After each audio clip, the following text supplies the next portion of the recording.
Welcome, everybody, and welcome, Michelle. I see that this is your first AI Horizons meeting. We are glad that you could join us.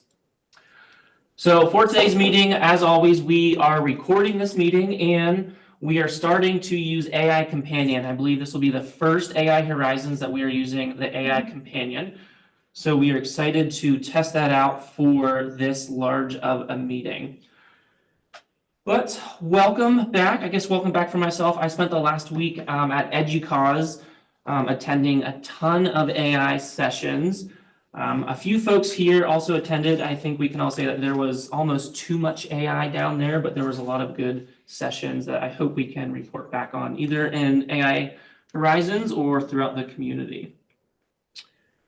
So a couple quick announcements before we jump into our solo presenter for today is, so I just added the link to our AI Horizons Idea Vault. So I shared this last month as well, but we are starting to collect ideas for the spring semester. So if you have any projects, class projects, work projects, anything that is related to AI that you are currently working on or plan to be working on, please submit it to the forum. We are looking for folks to present in the spring semester, and it can really be about anything related to AI. And it doesn't have to be fleshed out either. That's what this community is for, to present on ideas that you're working on, ideas that you're thinking on, or ideas that you've completed. And also, something to keep in mind for November, I guess this is your homework for November, is we will have a survey for this community. We are going to, we want your thoughts on your experiences so far with AI Horizons. So just think about that over the next few weeks. We'll have a survey asking you a couple of questions on what you want to see coming up in the spring, maybe some changes to the community, ideas or topics you want to kind of see added or discussed. So that will be coming out in November. So just to prep everyone, think about how you want to see this community evolve. Okay, and without further ado, I am going to introduce Janet Duck. She is a faculty chair in the online MBA program and the director for excellence in teaching and learning at Smeal College of Business. And she is also joined today by Dana Friedman, AI specialist at Smeal College of Business, and Carmen Strand, lead instructional designer at World Campus. And they will be showcasing and discussing the AI assignment icon project that they have been working on in Smeal. So Janet, take it away. Thanks, Zach. I appreciate it. And good to see everybody. I got to tell you guys, this is our favorite group. And we don't say that to every group. But you guys, we've gotten so much knowledge and experience in this group. So first of all, we appreciate all of the partnership, and we are just honored to be able to contribute to that. So I will say that anything that we share with you today, we're not doing so in the role of experts. Much like you, we're learning and learning and learning. In the spirit of that, we're going to end this session by inviting you to a collaborative space in teams designed to help further the evolution that we're going to share today. So at the end of this, we have 45 minutes. I don't think we're going to bore you. I know that sounds long, but we have a good pace. And there's actually, Zach, I hate to say it, we did make some changes in our presenters. So as we go from each presenter, we have a group. We did some great collaboration across the university. So as we go to each topic, we'll just have each of our group members introduce themselves. So we really, really appreciate that. But we're going to end this meeting with a form for you to complete that's going to get you into a working space that's going to expand on collaboration. So that's what we're probably most excited about.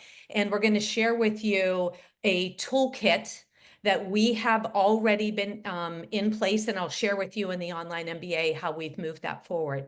So we're going to share a toolkit. We're going to collab. At the end of this meeting, you're going to be able to join that space and add to the ideas around this exciting topic. So if you don't mind, we're going to do a whole lot of application share.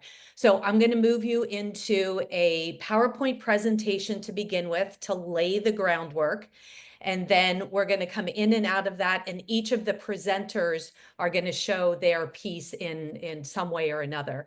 Something I want to clarify before we get into it. Some of you attended some prior meetings where we presented information, and there was some overlap with some other work that's being done at the university. So what we did, which we love, which is the way that we're hoping to move forward with this, is we paused, we reached out to the campuses and said, can we talk? Let's see if we can partner on this.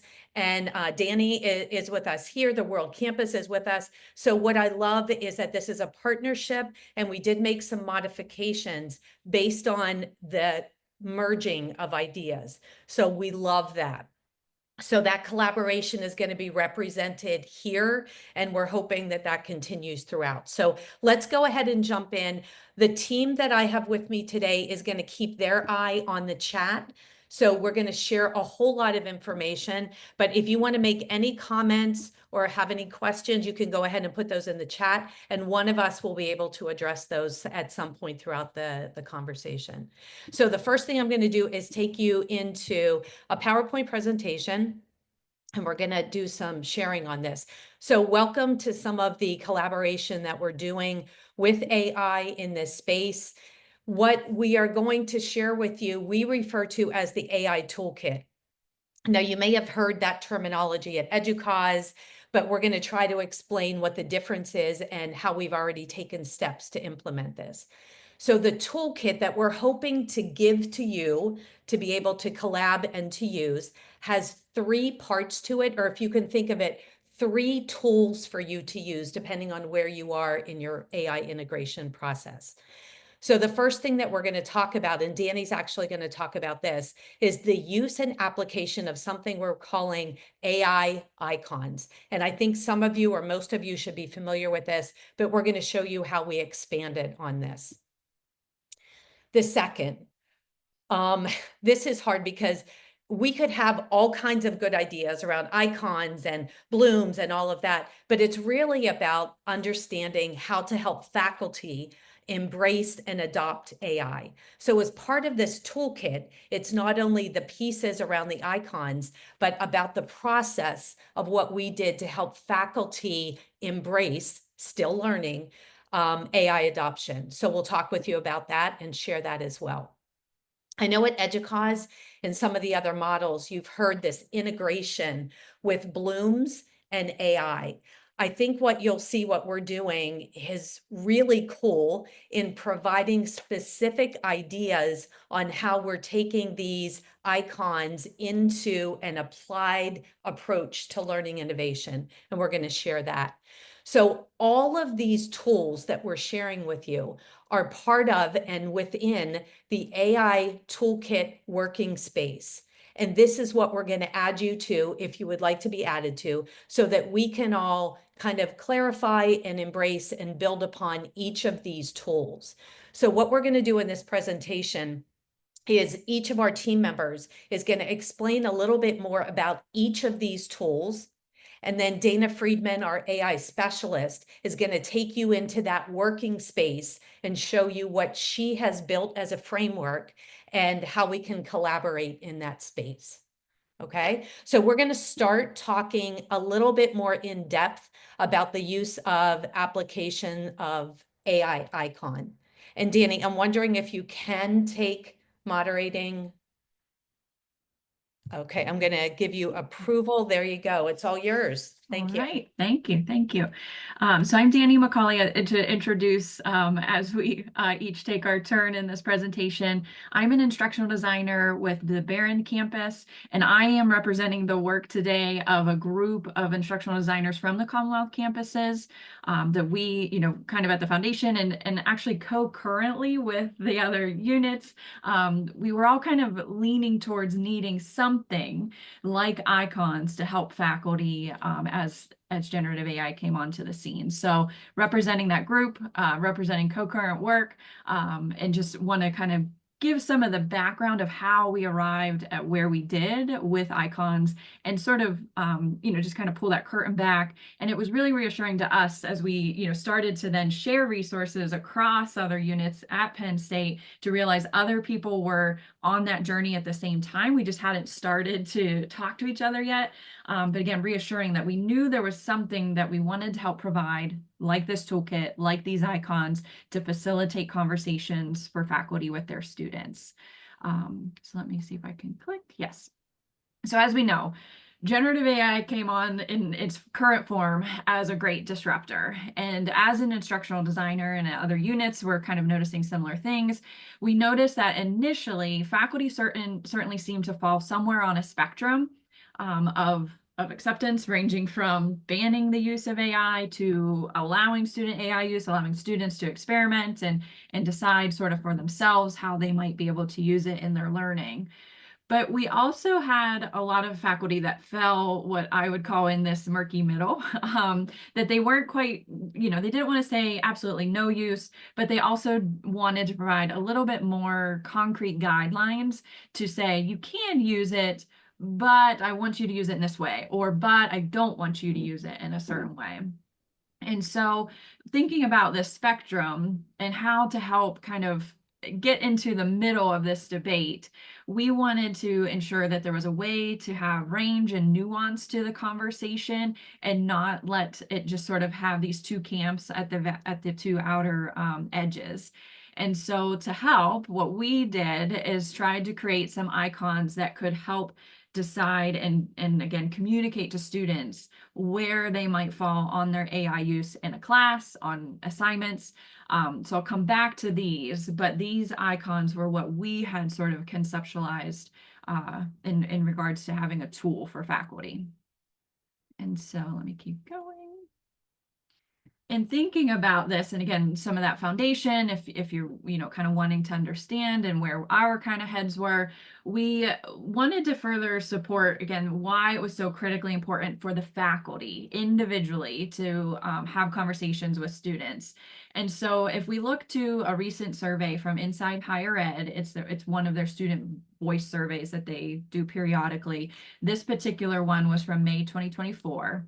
And they had, I did not want to click forward. I don't know if it's auto going. I don't know if we can go back and pause it.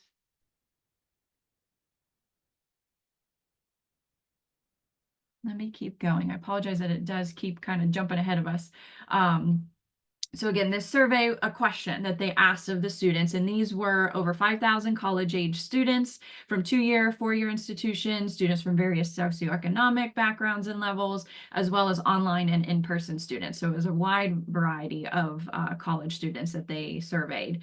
And they asked the students, do you have a clear sense of when, how, or whether to use generative artificial intelligence to help with your coursework? And of those respondents, 31% said that they don't know, or they were unsure if they know when or how to use generative AI to help with coursework.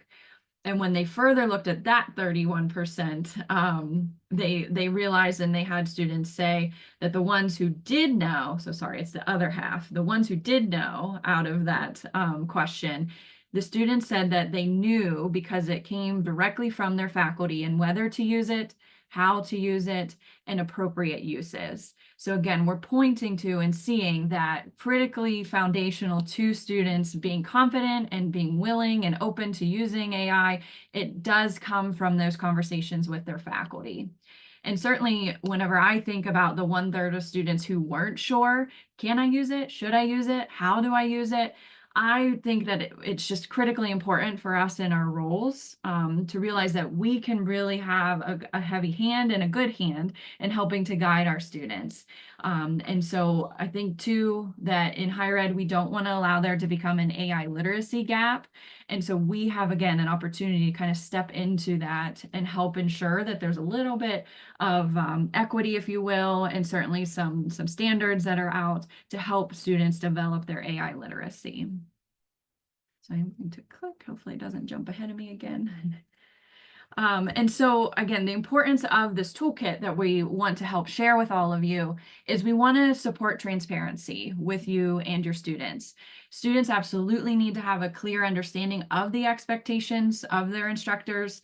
Again, we're seeing initially sort of that range of acceptance or permission to use AI in classes.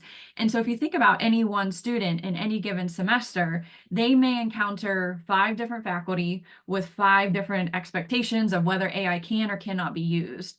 And so I don't think that we should be leaving students to guess from instructor to instructor, from class to class, as to whether they can or should be using AI.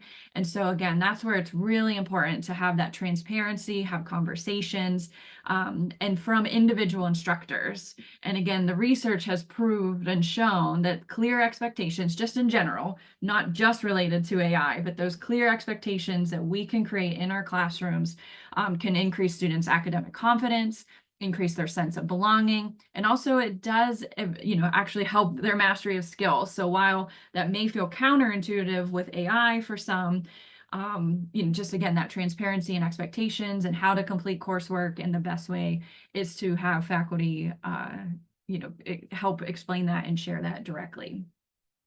And just, to further kind of put the emphasis on this, with transparency, there's an even higher significance of impact for students who are from our underrepresented populations. So certainly we can see the importance here of transparency. But if we go to the next slide, also in our conversations that we're having with students.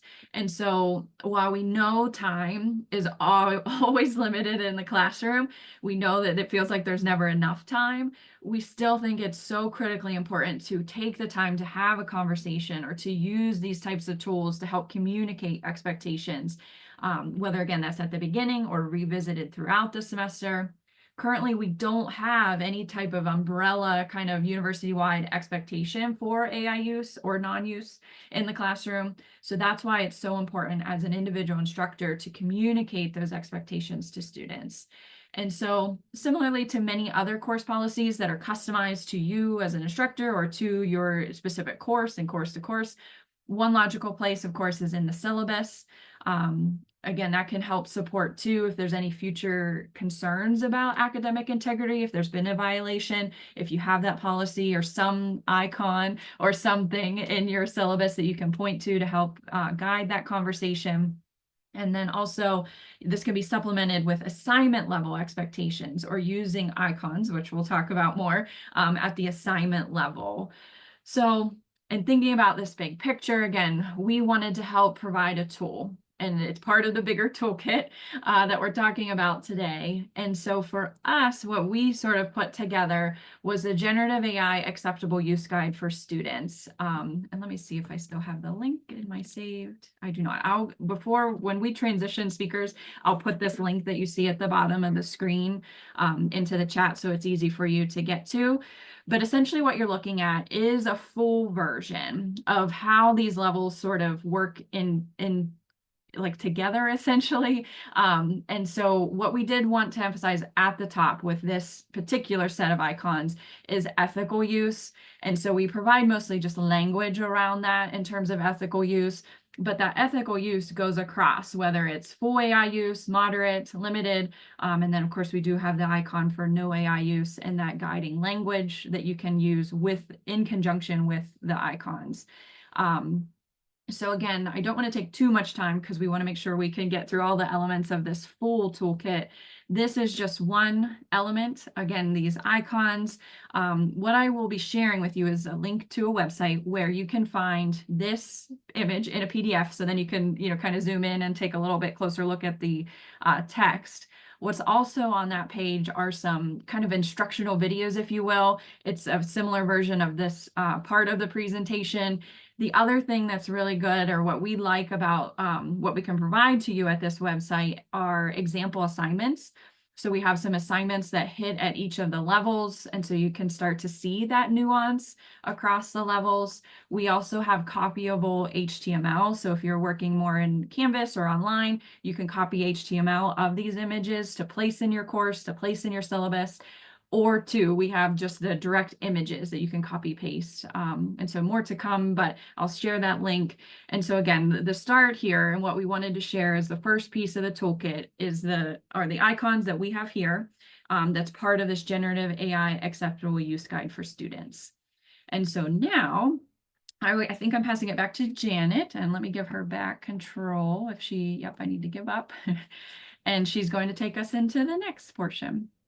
Awesome. Thanks, Dani. So again, just to reiterate what Dani said, in the toolkit, you will have access to all of the icon information, number one. Number two is you're going to be able to collaborate on ideas. So if you think that this icon should be named a different name, limited or integrated, there's a whole Padlet space that Dana has created where we're going to be able to say, hey, have we thought about this in order to evolve? So that's the first part. Now, when we started to meet with Dani and said, hey, I think we're doing the same thing, but in a little bit of a different way, talk to us more. And we opened up this conversation.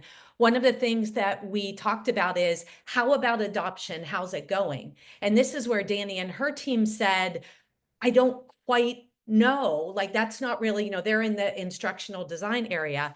And we said, great, we think we can help in this because we are working with the online MBA. We have about 1,000 active students. I'll show you in just a moment. And we actually started adoption of the icons in fall of 24. All of our courses had the icons. So we got feedback from faculty, and we also got feedback from students, which we're going to be able to share. But what we want to emphasize in this second piece of the toolkit, and this goes, everybody here can be nodding their heads, is we can have the greatest icons, the greatest images. It's really about, can and will faculty adopt AI within their courses? So how can we inspire that in order to move this forward? So we know that faculty attitudes and perceptions towards AI can be a deal breaker. So again, we can have all the greatest images and visuals that we want. If faculty aren't open to understanding and integrating this, we're dead in the water. So we'll share with you a little bit about that. So again, we implemented the icons in the online MBA. We have about 35 active faculty across the partnership. The partnership looks like this. Smeal is the academic home, and these are our 4 partners within the program. And of course, we're supported by the World Campus Learning Design. And you heard Zach say, Carmen is not here today, but she has been integral, as has Chris Millet, in this whole process. So with faculty adoption, what we know and understand is that we have to, whether you want to or not, or even though it's going to be a little bit of a challenge, we have to start with understanding faculty perceptions, attitudes, and willingness to adopt AI. What are their concerns? What are their perceptions? And that is where we started. And that was spring and summer of 2024. And we used the icons, and you can see where this toolkit just partners great. We used the icons as our conversation piece. So we met with faculty, and this was the instructional designers, our Dana as our AI specialist, one-on-one starting in spring, and said, talk to us, just talk to us, and we're going to listen. What are your thoughts? What are your ideas? What are you feeling? It was the Brene Brown hour for every one of our courses, for every one of our faculty. We took notes, we understood, we took surveys. The working space in this second piece of the toolkit includes all of the surveys that we gave to our faculty, including the responses. So what do we do with that? We build out our community of practice, which is also a team space. And at those community of practices, those monthly meetings, we addressed the concerns. We talked about the perceptions or the misconceptions. And we had these monthly discussions that really helped to air and build trust. So again, a lot of us like to just, let's get these icons in the courses, put them in, we're good to go. We found that that isn't the best way to do this. We have to have these conversations around the icons. Let faculty decide how they want AI integrated. Is it limited? And what does that mean? Is it moderate use? And what does that mean? We started to build trust. It was fabulous foundation. So in fall of 24, after we had the conversations, talked about what the concerns were, shared how we were going to help, shared how we were learning, we said, okay, we're going to jump. Like it or not, we're going to jump, because ultimately that's what it's about. We can talk all day long. So we said the AI icons will be in the courses based on your designation, and we're going to help you with this. What it's going to do is give you a conversation piece to open communication with students. As Dani said, we can no longer have students saying, our faculty did not know, my instructor did not talk to me about how to use AI within the course. We are preparing students not for the future. We're preparing students for today, and today is AI. So this gave faculty a framework and a structure to talk with students. Did they know all the answers? They didn't. Were we helping them? We were. So I teach the first course in the program, which is team performance course. So I would have the conversation with students, and I'll expand a little bit on how I did that. So we have, after we got into this, we started to solicit feedback from faculty and from students on how the icons are working. How did they interpret them? Did they help them? So we can share that information in the space as well. You'll have access to all of these questions and the responses. So of course, in fall of 24, we started off with different icons. We met with Dani and her team and said, let's partner, because you guys are doing something really great. We are too. So we're modifying our icons from what we integrated initially in this semester to adopt the ones that you just saw. Much more polished, much more professional. We added some structure around it, which Cheryl's going to talk about in just a moment. So we modified, and it felt really, really good. So we also have a teaching model, and I'll just expand on this for just a moment. We have a teaching model in our classrooms that has 3 partners, a faculty instructional designer, but we also have business liaisons, and we need this business partnership in addition to the icons to help adoption for faculty and instructors into the classroom. So modern AI requires a business partnership. It just does, because there's so much that's happening currently in the workspace and landscape that we may not know as faculty that have not been in that space recently. So every one of our classrooms, in addition to the icons, has this partnership, 3 people, direct connection. These business liaisons have 2 unique credentials. They're graduates of an online advanced degree. Many of them are graduates of our program. And the second, which is so critical and necessary with AI integration, is that they are current professionals in the field. So if you're taking a supply chain course in the Masters of Supply Chain or the OMBA, your business liaison or teaching support specialist, as we call them internally, is a current supply chain professional and a graduate of our program. What makes this really phenomenal, because I'll be honest, as you guys know, academic structures and frameworks aren't designed for change. We're just not. So it helps risk. It helps faculty to assume risk in this change, because changing something and taking a risk as a faculty solo is kind of scary. But if I get help from my ID, as Dani explained, if I get help from the business liaison, I'll jump. I can jump then, but I'm not jumping solo. So as you can see, these are some of the TSSs and their LinkedIn profiles. They're graduates of our program, professionals in the field. They're helping us connect AI. So this is what you also will have access to, are the surveys that we gave our faculty in the spring and the summer. And listen, we were just opening conversation. There's no right or wrong here, but it really did give us a good sense for where they were, where we needed to meet them, what misconceptions were out there, what challenges are out there. It guided us completely. Without this knowledge, the icons would be irrelevant, because we're jumping in at a point where we didn't have a good foundation. So this really gave us, in those one-on-one meetings, a conversation so that we could build trust with our faculty. I beg of you, please don't get into this without having this understanding and awareness, because this is really where the difference started and where the partnership started. It was just a fabulous foundation. And I know I'm going through you're going to have access to all of these surveys in the working space. So as I said, we took this data, we went into our community of practice. We started to post, our AI specialist, Dana, started to educate more around filtered research that was relevant to exactly what we were doing. Because isn't it coming at us like crazy? So Dana does a fabulous job here. And then at the community sessions, we were able to share our data around perceptions and ideas. So faculty could say, okay, I'm not the only one who's thinking this way, or that was a misconception. So we started to do that.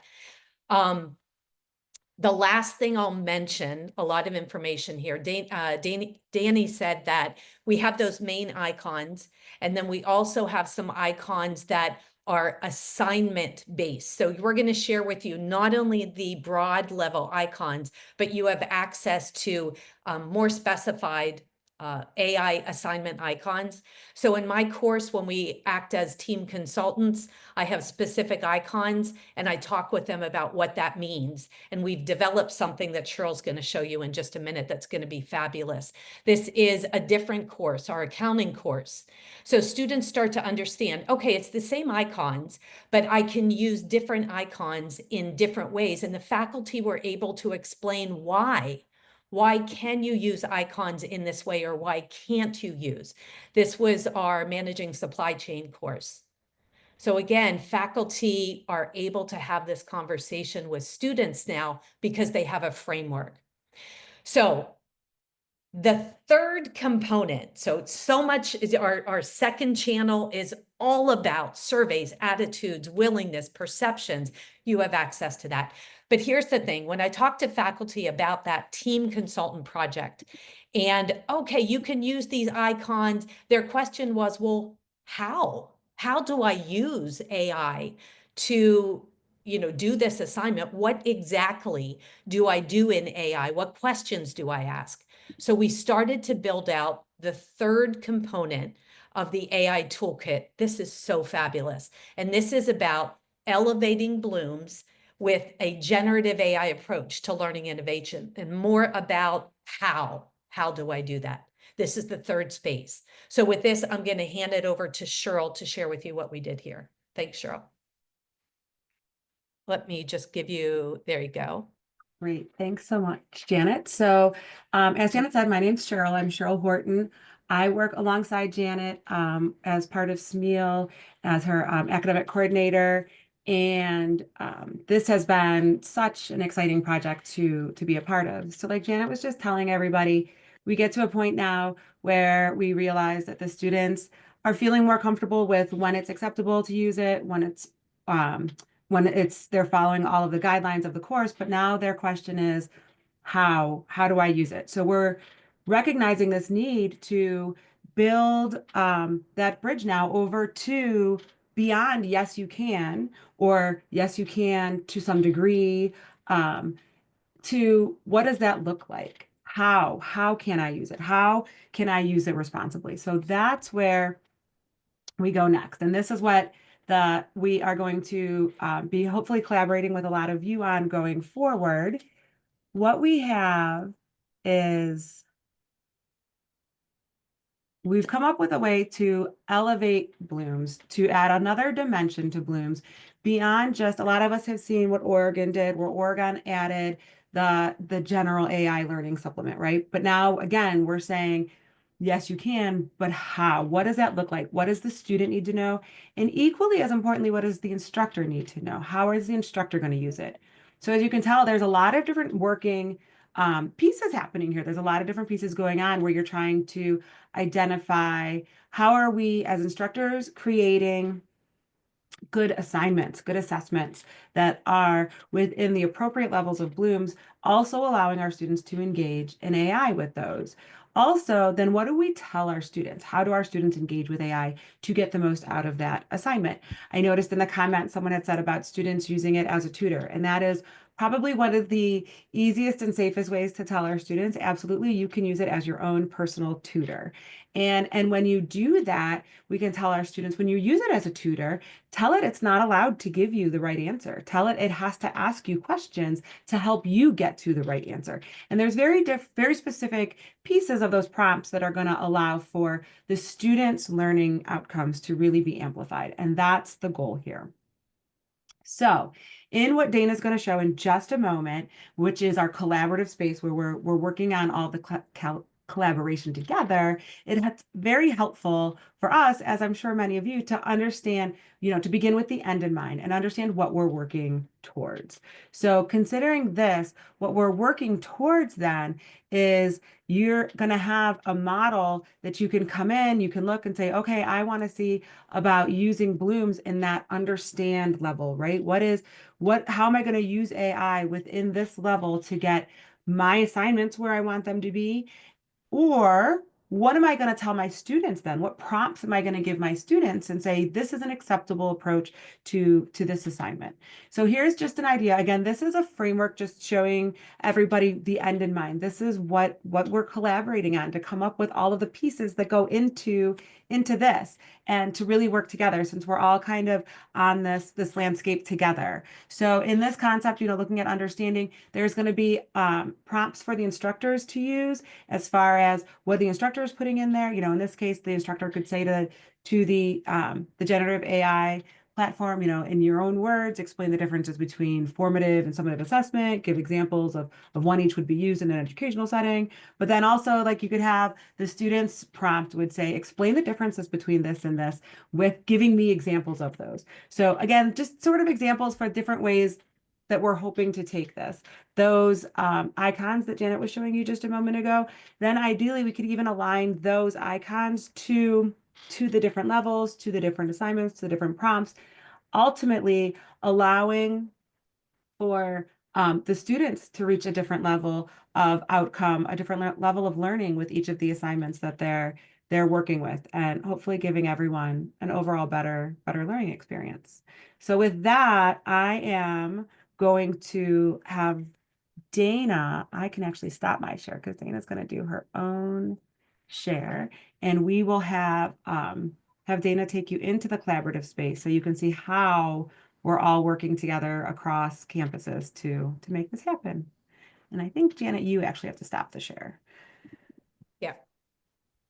There you go. Now we're going to hand it over to Dana to go into that working space. And remember, we're going to send out a form that you're going to be able to fill out so we can get you into it. But Dana, thank you. I'm going to go ahead and share my screen. I'm Dana Friedman, and I started off as the learning analyst for the OMBA. And last fall, when the AI ChatGPT started, I suddenly became the AI specialist. So I'm going to show you our space, and this is our AI Toolkit working group. And you can see we have 3 channels here, and they should look familiar. They were all in our PowerPoint that we just kind of went through. So I'm just going to go ahead and jump in. Our first channel, the use and application of AI icons, has a couple tools here. First, we have the PSU Commonwealth website where you can find those icons and all the user guide to use those icons. Oops, sorry. And then what we have is we used Padlet to create collaboration spaces. So what we have here are 4 different little Padlets that you can go in and share your thoughts, your opinions, your what you think needs to be changed. And you can see at the top are the Commonwealth icons. And then down at the bottom, these are the ones that the OMBA used this fall. So you can comment on the Commonwealth. You can comment if you think we need more or less, or what needs to be changed with each of those icons. The next one is the big one that Jenna was talking about, the understanding faculty adoption of AI. And in here, we have a couple different resources for you. This is university policies on Gen AI. This is all different different policies from all different universities all over the country. We have some guidelines from Duke on drafting your own AI policies. We also have some class policies for you to review. And then after you do that, we want to know your thoughts. So we have another Padlet for you to come in and talk about the policies and guidelines. And the other item we have here are those surveys at Janet. Underneath files, there's a survey results from all of our OMBA surveys that you can go in. There's PDFs here for each of our live sessions that we had that you can go in and review and look at. And then you can tell us what you think about those. This is actually a link, so it should take you right out to the SharePoint file as well. All right. So the last one is our Elevating Blooms. This is, we have in here the Oregon State Blooms Revisited. So in Oregon, they have the human skills for each level of Blooms. And then with that, they have the how Gen AI can support that. And then we also have the AI that Cheryl just showed us and how we want to expand on that and elevate Blooms even higher with the different options, with the prompts and all. Now, how are we going to get there is the question. So we have another Padlet. I like Padlet. So we have another Padlet here where for each level of Blooms, so for the create level of Blooms, we have two different little boards here. One for your AI prompts and learning approaches. So faculty can come in here and tell us how they're using AI in their courses, what prompts they're using, what prompts their students are using, and then use cases and strategies for the other. You can click on these to get a better view of them. And again, we have our the OMBA icons that kind of go along with that. And we have each level of Blooms here. We have Remember, Elevate, so they can share, we can gather that information and then apply it to our Elevating Blooms. Wow. Our last channel doesn't really fall into any of the other ones. It's just for thoughts and questions. Anything that you feel like sharing related to AI. Maybe it's something you want to try, something maybe you need help writing a prompt. Maybe you just want to kind of survey the group. There is a thoughts and questions channel there for those types of comments. And then I am going to stop share and send this back to Janet. Awesome. Okay, Chris Millet in the World Campus has been, and always has been, I've worked with them for over 20 years, has just been absolutely fabulous and has allowed us to elevate not only with AI, but in our program in general. So Chris has some comments to make. I'm also going to put in the chat right now. We'll also send it out to the listserv, hopefully if we can do that to AI. But if you are interested in being added to that team space, to collab, to take information, to ask questions, just to build partnerships, please go ahead and fill out that form and we will get you added in that space within the next 48 hours. Please know, I'm going to end the same way I started, at least for my presentation before I hand it to Chris, is that this is a learning and working space. So we're going to evolve, we're going to continually share and just build out overall on that. So with that said, Chris, thanks so much for your support. Yeah, and thank you. This is really excellent work. And I appreciate the collaborative approach here, and I'm glad that we have connected with the Commonwealth campuses who are also doing really great work. And I was happy to see that Dani shared the Inside Higher Ed Student Voice Survey, which again, just to reinforce the point that she made, that really shows significant portion of students are not really clear about if they're allowed to use AI in their courses. And a lot of the times, and with faculty that I've talked to about this, academic integrity problems are often created not necessarily through intentionally dishonest use of AI, but just simply because they don't understand what is appropriate or not appropriate, or what the expectations of their instructor are. And so that's a fairly straightforward problem for us to solve, and I think is part of the purpose for some of the resources that you saw today. So I just want to kind of underscore with the working group that that you just heard about, that there's a lot of value in coordinating these efforts across the university. I think that it's particularly because students are taking courses in different programs, so they might be hopping across the course of a day, hopping between courses in different programs. And so it's really essential for them to be seeing similar guidance, really high quality guidance. If we are using iconography, like what you saw both from the Commonwealth campuses and OMBA, seeing similar icons and just sort of training their brain to understand what those icons mean is really quite important. It's also really important for us to support instructors, many of you in this room, to incorporate this high quality guidance, particularly at the assignment level. And so we want to be really helpful through that.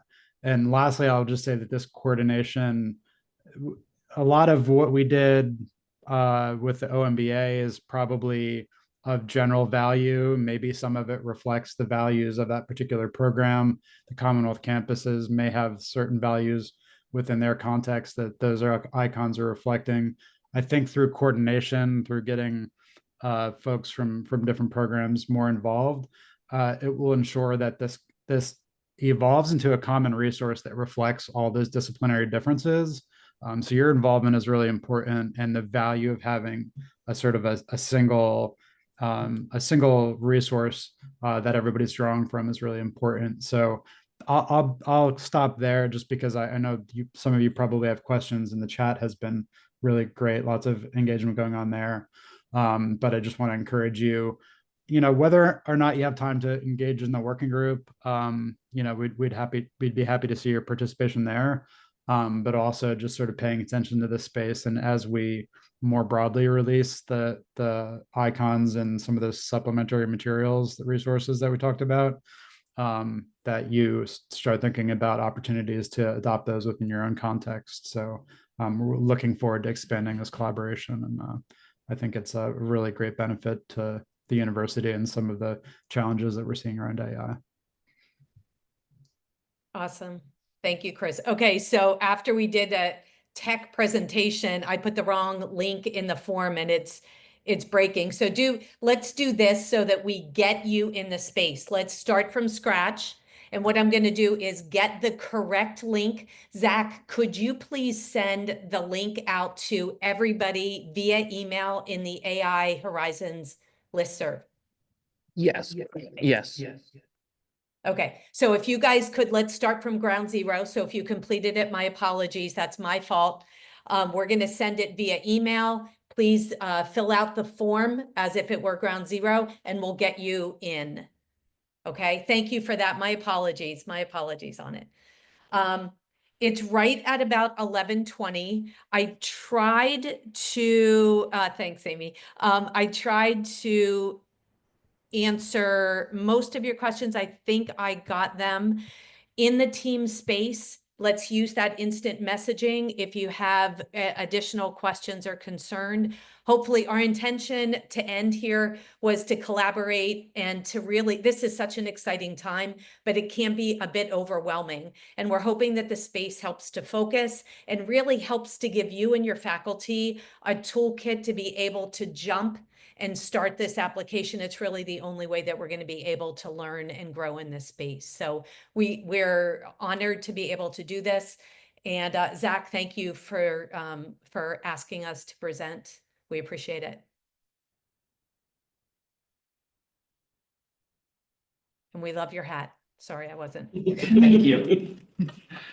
No, I think I can speak for everyone here in saying that the toolkit you presented on was fantastic. There was a lot of great comments and chatter in chat.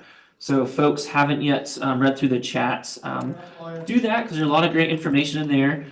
As Janet said, continue the conversation in the Toolkit team space. We will be sending out the form to join that later today. And also continue the conversation in AI Horizons too. If there's something not specific to the toolkit, or I do want to speak to, there's one question from Adrian, I believe, if I can find it. Adrian Timms. So this is shifting lanes, going away from the toolkit. A question from Adrian said, given PSU is only a Microsoft Copilot environment, are there any moves to provide a suite of tools with which to develop custom bots, say for interactive tutors or for interactive assignments that could replace exams? So this is timely question, as we were able to connect with Microsoft last week at EDUCAUSE, and we are speaking with them with potentially bringing them to Horizons for a possible demo on a tool that could accomplish this, but I don't want to, that's all I want to say right now, because we want to vet the tool and really see what they can do, what is included. But we are trying to have those conversations with Microsoft to see how we can build those custom bots, custom GPTs. If you have a ChatGPT Pro account, I know it's that is not the institutional one, but you can build custom GPTs through that program as well. And if does this mean Penn State is looking at Microsoft Copilot Studio? So I know of no one looking at Copilot Studio. I know our team is looking at Copilot Studio, but we did not speak for the university there. So there are ways to build with Copilot Studio, and that is something we want to explore with Microsoft. But first, we're going to see what is included, what's not, things like that.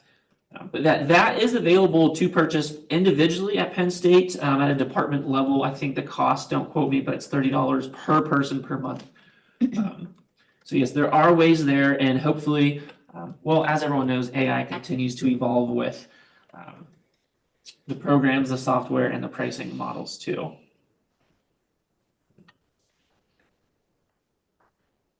And Eric, I do not know the answer to that question. Students have to pay to use a custom bot more than 8 times. I don't believe the student would have to pay. It would be whoever created the bots, whoever is running that bot. I believe the pricing model is they pay for X amount of interactions with it, and that would not fall on the student, but on whoever is in charge of maintaining that bot.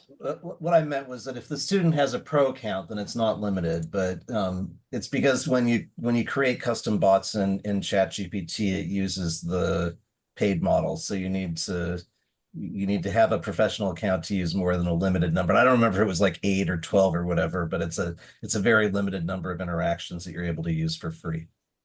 Okay, yes, I'm sorry. I was still in the Copilot lane, so I did not switch gears fast enough or switch lanes fast enough. So yeah, great point. I do not know on the limits of the free account with the pro account. Yeah. Awesome. So one last call for questions related to the toolkit or for just AI in general.